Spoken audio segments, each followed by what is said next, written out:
The human brain lights up with unexpected activity when sexual fantasies emerge. Functional MRI scans reveal the amygdala, our emotional processor, and ventral tegmental area, the dopamine hub, synchronize within milliseconds.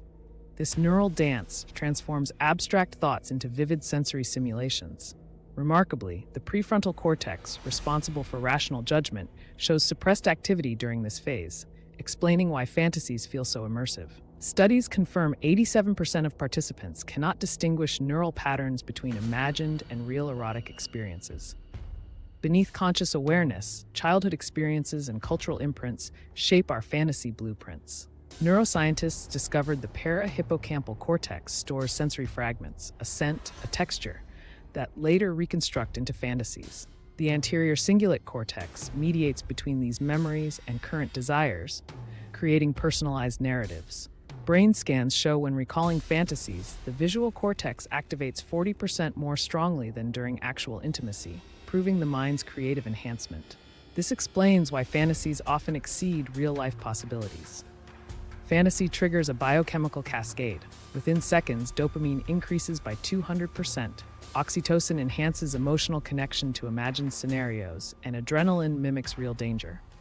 Stanford research shows skin conductance responses during fantasy match 73% of physical intimacy levels.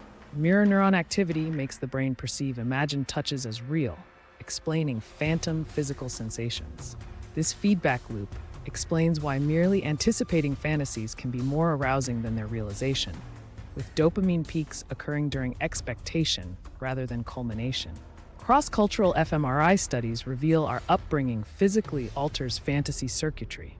Participants from restrictive societies show stronger prefrontal cortex activation during fantasies, indicating subconscious suppression. Conversely, those from permissive cultures exhibit 60% more ventral striatum activity. Neuroplasticity allows these patterns to change. Imprints brain scans gradually shift toward new cultural norms over 3 to 5 years. This demonstrates how societal frameworks shape not just behavior, but the very neurology of desire through reinforced neural pathways. The culmination reveals fantasy as the brain's creative adaptation tool. Default mode network scans show experienced fantasizers develop stronger connections between memory, imagination, and self-perception regions.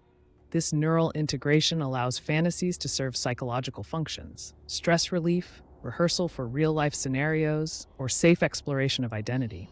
Harvard's longitudinal study proves individuals who understand their fantasy neurology show 30% higher sexual satisfaction. The ultimate fantasy isn't about escapism, but about the brain's extraordinary ability to simulate, process, and ultimately integrate desire into our conscious selves.